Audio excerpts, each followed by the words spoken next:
Welcome to Now Hear This. I'm your host, Chris Spangle. Now Hear This is a conversation with leaders in Indianapolis that are working to improve the lives of Hoosiers.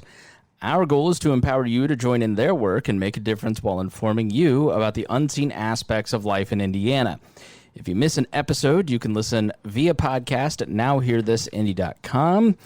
Today we are talking to Tom Hanley, who is the founder and CEO of 913sports, which you can visit at 913sports.org. Spell out 9 numerals 13sports.org. Verbally, it'll be in the show notes in case you don't get that. So Tom, tell us a little bit about 913sports. What do you do? What is it? Yeah, so 913sports is a youth health and fitness organization that launched in 2012 here in Central Indiana. And we really built an education curriculum using the bicycle as a tool in schools and community programs all across our community. So we work with kids as young as 5 all the way up to 18-year-olds and young adults. And we've got a few different programs that allow them to connect with the bicycle. Our most widely known program is our Kids Riding Bikes program, where we take a stationary bicycle simulator setup and actually integrate into the physical education class during the school day. We get kids riding bikes as part of their PE class in a big video game. And then we've got our Kids Building Bikes program, which focuses on workforce development and awareness. And then our Explore Indy program, which actually gets kids outside exploring Indianapolis and the great city that it is through the power of 2 wheels. Man, when I was a kid, there was nothing better than riding my bike. I rode my bike everywhere. I lived in Plainfield, and it was, relatively safe to drive around the town, go down to the ball card shop. I hated gym class. I hated it so much. I was a chubby kid. So what happens when you take the bikes, something that a kid loves, and you put it into a school, into a setting that, when we were kids, we look like we're around the same age, it's run around the circles. Maybe you got the cool parachute day. What is the difference for kids when you bring in your program? Explain coming into a school and what that looks like and how the kids interact with it. Yeah, so that's one of the things I love most about this program, and one of the things I took for granted with my background as an elite level cyclist when I started this. The reality is that a lot of the kids we work with here in Marion County and across the 8 other counties we serve have never been on a bike before they come into the gymnasium and get on ours. In fact, about 10% of the kids at a new school we go to have never thrown their leg over a bicycle until we come in. And that's just as common in the urban setting as it is the rural setting. So that was a pretty big shocker, given, much like you, I grew up with the bicycle being that rite of passage and a chance to really have the early taste of freedom. So the way we deliver it really builds on the founding principle of 913, and that is that the bicycle is the ultimate equalizer. We're able to take students of all shapes, sizes, backgrounds, and athletic abilities and create a relatively level and fun playing field. Basically, we sneak in the exercise part of what they're doing. It's a big video game, so as they pedal, they're pedaling with 7 of their classmates. We bring 8 bikes into a setup, and they're actually able to see themselves move across the screen. When they go uphill, the bikes actually increase in resistance. When they go downhill, they go faster. And they might do 3 or 4 courses along the way with this. So whether it's a student that has never been on a bike before or a student that just isn't the best at traditional ball sports, those are the students that just light up when they see the bicycle. And for a lot of them, it's a chance to push themselves athletically and physically in a way that they might not otherwise do. And that's why the PE teachers really took a liking to this program when I launched it. Was they were seeing the kids that were normally trying to sit in gym class on their iPad or do the minimum amount of work, and like they physically wouldn't get off the bike. And if that's the biggest problem we have, is that the kid is loving it so much that they won't get off, then we knew we were onto something right early on. And it's been very fortunate to see this program grow from this crazy idea I had in 2012 to serving just about 60,000 kids in 2019. Wow. So when you go into a school and you have, I imagine, is a day, how do you get them moving after that single day? What are your follow-up programs?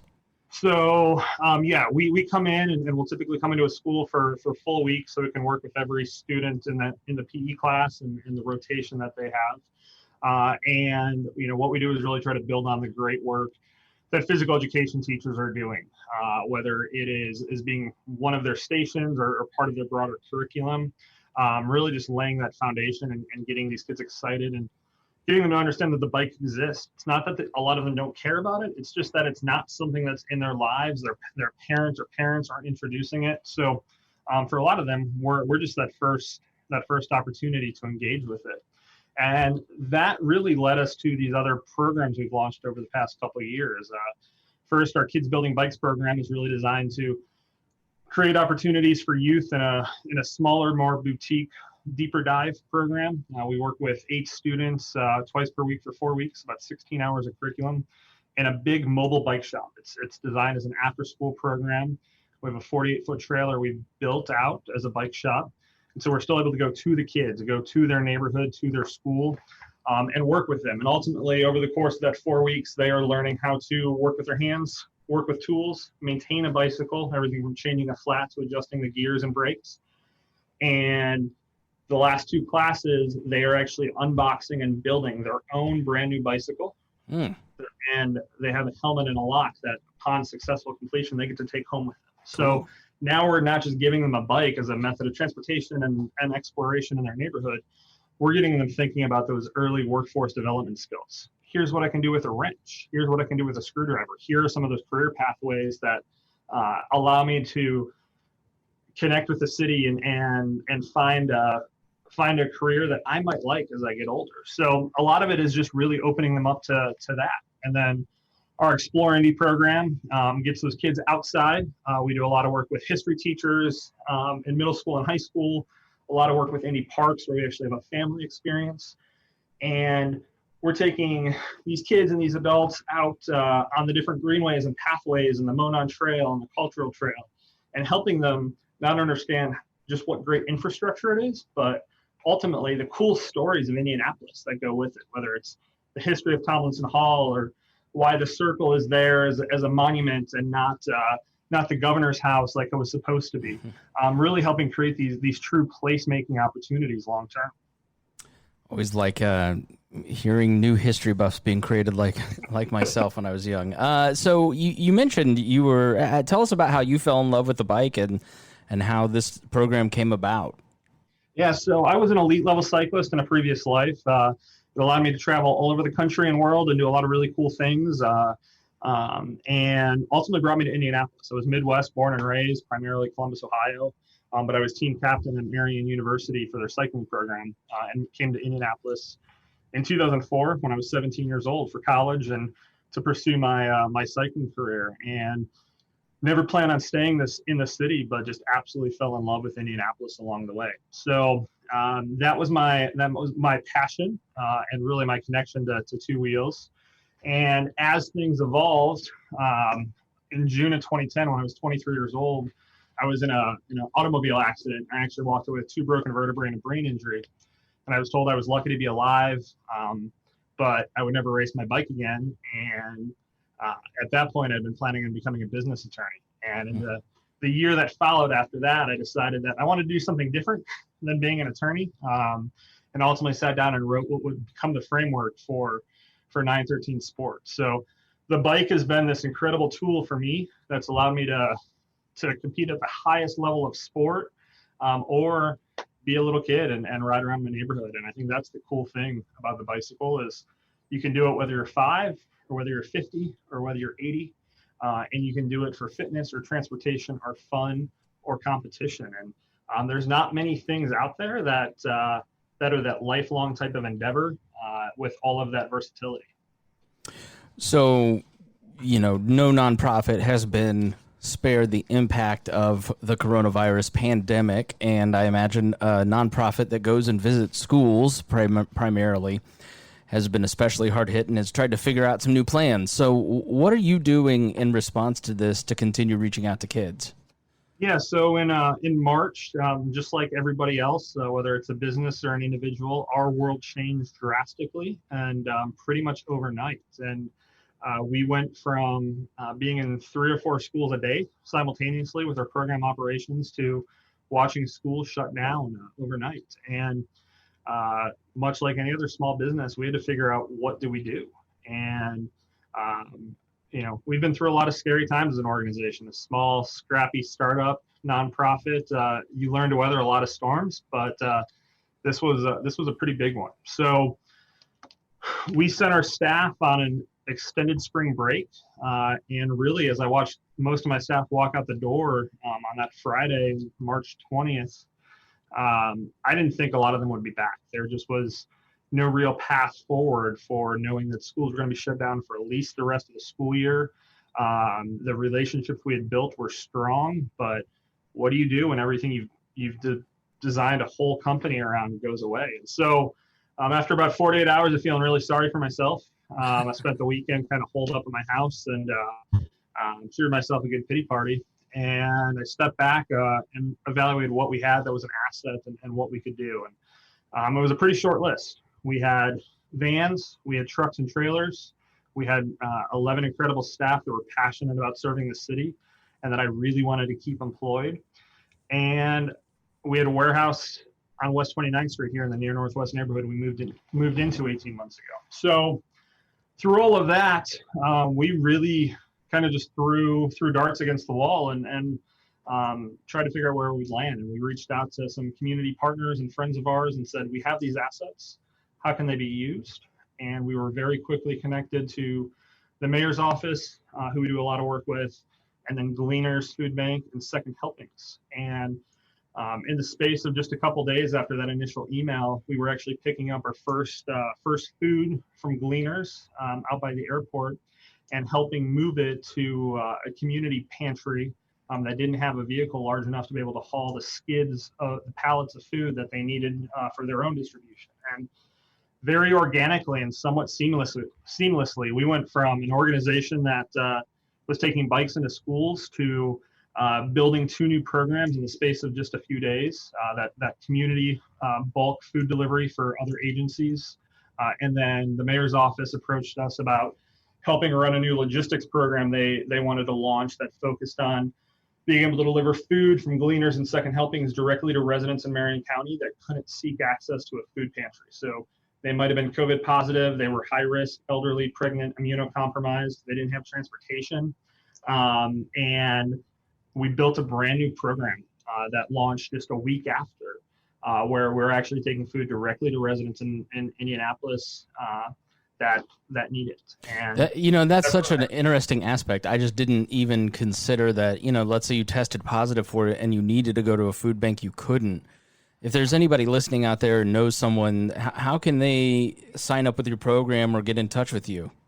Yeah, so in this partnership with these great community partners, Indie Hunger Network is the screening process, and it's a very simple screening process. If you call, you're going to be able to get food. And so that number is 317-742-9111.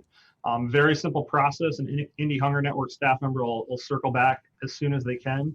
And we're typically getting food to the doorstep of an individual that calls no longer than 48 hours, and most often within 24 hours, Monday through Friday.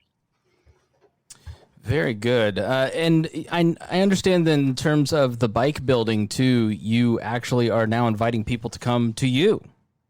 Yeah, so we're in this beautiful old building that we've reclaimed and repurposed over the past couple of years on West 29th Street. And when we moved in, we had a sliver of it, and we quickly saw a bigger demand for kids building bikes program than we anticipated, which is an awesome problem to have. So earlier this year, right before COVID took over, we had actually expanded our footprint and began build out of a classroom so we can actually host programming here and not just be relying on going to schools and community centers.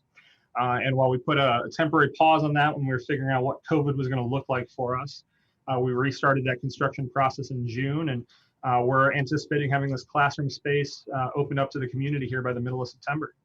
That's fantastic. And if somebody wants to get involved in that, how should they get involved? Yeah, so follow us on our social media channels, 913sports. Check out our website. Reach out to us through email or phone. We're obviously monitoring what the current situation is with COVID, so trying to figure out what the best approach is in terms of safety with that long term. But we really look forward to having the community be part of our story, not just in their facilities of schools, but in our facility we call home. And I imagine, kids are just, my poor niece has just spent a lot of time crying because all her activities and her friends and everything has just kind of been taken apart. Imagine going and doing something like that is also a great mood lifter for the kids. We feel our role in the community is more important now than ever before, whether you're talking about just giving kids an opportunity to be kids or learn in a different way, being able to build some new opportunities within the neighborhood that we're in, which has historically been a pretty underserved area.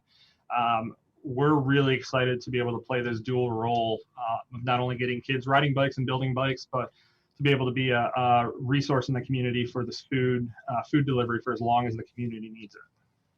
Tom Hanley, who is the founder and CEO of 913sports, thank you so much for joining me. Thank you, Chris. Appreciate it. And if you want to get in touch with them, their website is 913, the letter 13, sports.org. That will be in the show notes if you want to grab it there. Thank you so much for listening to Now Hear This. I'm your host, Chris Spangle. If you missed any portion of our program, you can listen on our website, nowhearthisindy.com. If you'd like to have your organization featured on the show, please contact Gabby at 317-475-7407 or via the contact page on our website. Thanks for listening, and we will be back again next weekend with Now Hear This. Our goal at the Chris Spangle Show is to help you sound smarter while talking with your friends. If you struggle to understand politics, we explain it from an independent, libertarian perspective with all of the irreverence modern politics deserves. We toss out the screaming heads and put people before political parties and give context to the news to make you think. I'm the host. I'm a 15-year veteran of politics and media, and this show is published every Saturday. It's part of the We Are Libertarians network, and be sure to join Wall Plus for bonus podcasts, the complete archives, commercial-free shows, and more. Subscribe now at wearelibertarians.com.